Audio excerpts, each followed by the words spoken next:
डर कैसे निकाल सकते हैं? कितने लोगों के लिए डर का सवाल महत्वपूर्ण है? डर है जीवन में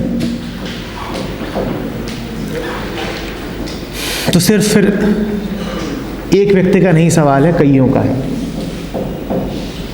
डर। और कौन है ऐसा जो कह रहा है कि जीवन में डर है ही नहीं?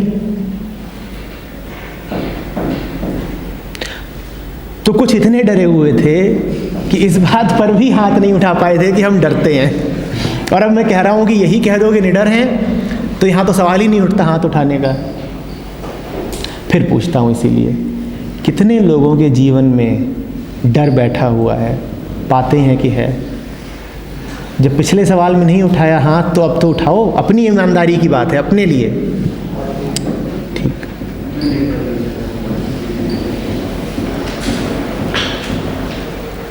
एक बात समझना साफ साफ, डर निश्चित रूप से उस समय तक रहेगा जब तक तुम ये पाओगे कि तुम एक अनजानी जगह पर हो,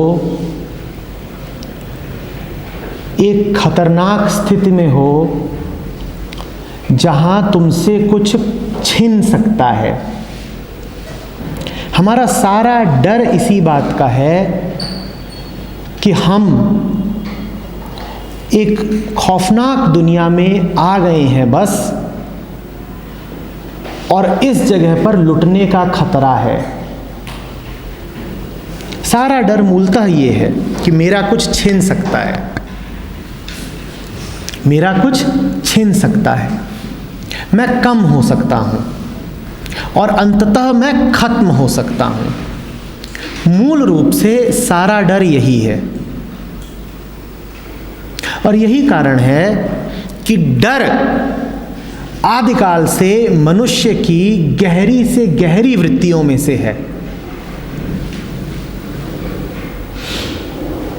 आदमी हमेशा डरा हुआ रहा है, आज की बात नहीं है। हर काल में, हर स्थान पर हमारा जीवन डर की ही एक कहानी रहा है बस। हमने जो कुछ करा है डर के मारे ही करा है, कभी प्रकट रूप से, कभी छद्म रूप से, पर रहा डर ही है। तुम्हें डर तब तक रहेगा जब तक तुम इस गहरी श्रद्धा में प्रवेश नहीं कर जाते कि मेरा कुछ बिगड़ नहीं सकता। मैं किसी अनजान जगह पर नहीं आ गया हूं, मैं वहीं पर हूं जो मेरा घर है, और कोई मुझे यहां से बेदखल कर नहीं सकता, मेरा कुछ नहीं बिगड़ सकता। समझना इस बात को। ये भाव जब तक तुम में गहराई से प्रतिष्ठित नहीं हो जाता, मेरा कुछ बिगड़ नहीं सकता, तब तक तुम्हें डर के कुछ ना कुछ बहाने जरूर मिलते रहेंगे। जब तक तुम ये नहीं देखना शुरू करते कि बड़े से बड़ा नुकसान हो जाए तब भी मेरा कुछ गया नहीं, गहरी से गहरी असफलता मिल जाए मैं तब भी पूरा का पूरा हूं,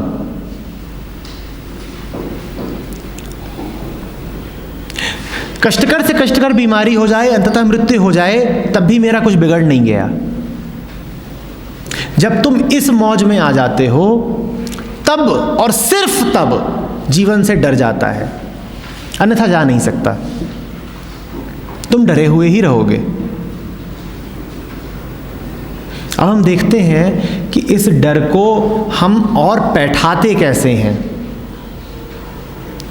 हमने कहा डर तब नहीं रहेगा जब तुम ये जान जाओ कि तुम्हारा कुछ बिगड़ नहीं सकता, तुम्हारे पास खोने को कुछ है नहीं। हम इसका विपरीत कर रहे हैं। हम जीवन में लगातार उन चीज़ों को भर रहे हैं जो खोई जा सकती हैं।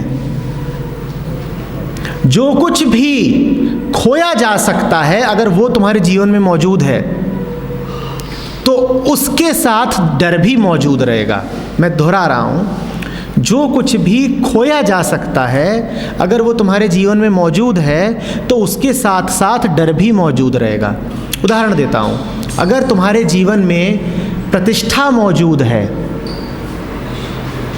तो उसके साथ डर भी रहेगा, क्योंकि प्रतिष्ठा खो सकती है। दूसरों ने दी है तुम्हें प्रतिष्ठा और दूसरे वापस भी ले सकते हैं। अगर तुम्हारे जीवन में पैसे से आसक्ति है तो तुम डरे हुए रहोगे, क्योंकि पैसा कहीं से तो आया था और किसी दिन लुट भी सकता है। अगर तुम्हारे जीवन में किसी व्यक्ति से विशेष आकर्षण है तो तुम डरे हुए रहोगे, क्योंकि व्यक्ति कभी तुम्हें छोड़ भी सकता है। तुम जिस भी चीज से अपने आप को जोड़ लोगे वही तुम्हारे डर का कारण बन जाएगी। और तुमने बहुत कुछ है जिससे अपने आप को जोड़ रखा है। तुमने डर के लिए बड़ी जमीन तैयार कर रखी है। जितना अपने आप को निर्भर बनाओगे, जितना अपनी पहचान को दूसरों से बांध करके देखोगे, उतना ज्यादा डरे हुए रहोगे। निडर होने का एक ही मंत्र है कि ये सब खेल चल रहा है, कुछ आए कुछ जाए, बढ़िया बात, लेकिन उससे हमारा कुछ बिगड़ेगा नहीं।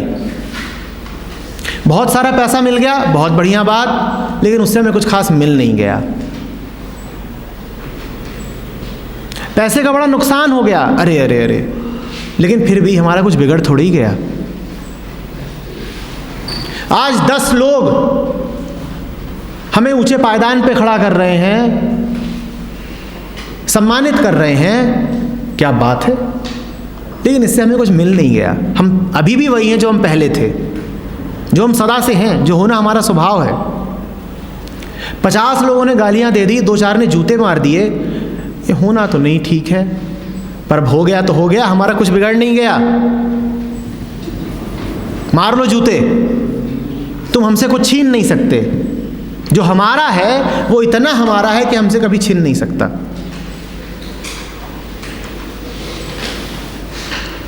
पर हमने क्या कर रखा है, दूसरे हमें प्रमाण पत्र दे दें, हम खुश हो जाते हैं। हमारा जीवन लगातार इस आशा में बीत रहा है कि कुछ मिल जाए, और जो मिल सकता है वो छिन भी सकता है। जिसे मिलने का लोभ है उसे छिनने का भय बना ही रहेगा, और तुम लगातार मिलने के लोभ में बैठे हुए हो, ये मिल जाए और वो मिल जाए। जो आशाओं में जीता है वो लगातार डरा हुआ रहेगा, पर तुमने 100 आशाएं बांध रखी हैं, और फिर तुम कहते हो डर क्यों है। डर की गठरी तो तुम खुद बांध के चल रहे हो। मुक्त हो जाओ, करो जो करना है, पर सब करते हुए एक बात बनी रहे कि फर्क नहीं पड़ता इसका होगा क्या। हम खेल रहे हैं, और खेल इसीलिए रहे हैं कि जीतें। जीत गए तो बहुत बढ़िया, पर ऐसा नहीं है कि जीतने से हम कुछ और हो गए, कुछ बढ़ नहीं गया हम में जीत करके। और हम खेले, पूरी ताकत से खेले, जीतने के लिए ही खेले, पर हम हार गए। चाहते तो नहीं थे कि हारें, पर हार गए। लेकिन हारने से कुछ चला नहीं गया। ठीक है, सब बढ़िया। जब तुम ऐसे हो जाओगे तब जीवन तुम्हारे लिए एक मजेदार खेल, तब तुमने जीवन को जाना है। तब तुम कहोगे डर वो क्या होता है, हमारे पास तो आता नहीं। ऐसा नहीं कि हम उसे दबा देते हैं, ऐसा नहीं कि हम डर से लड़ते हैं, वो आता ही नहीं। क्योंकि भूलना मत, डर आता ही उनके पास है जो उसे आमंत्रित करते हैं। तुम खुद आमंत्रित करते हो डर को। तुम आमंत्रण देना छोड़ो, डर आना छोड़ देगा। डर को आमंत्रण है तुम्हारे लालच, डर को आमंत्रण है तुम्हारी आसक्तियां, डर को आमंत्रण है तुम्हारी आशाएं। तुम ये आमंत्रण पत्र भेजना छोड़ो। डर बिन बुलाया मेहमान नहीं है, वो आएगा ही नहीं। बात समझ में आ रही है? गया डर, तुम्हारे बुलाने से आया था, गया।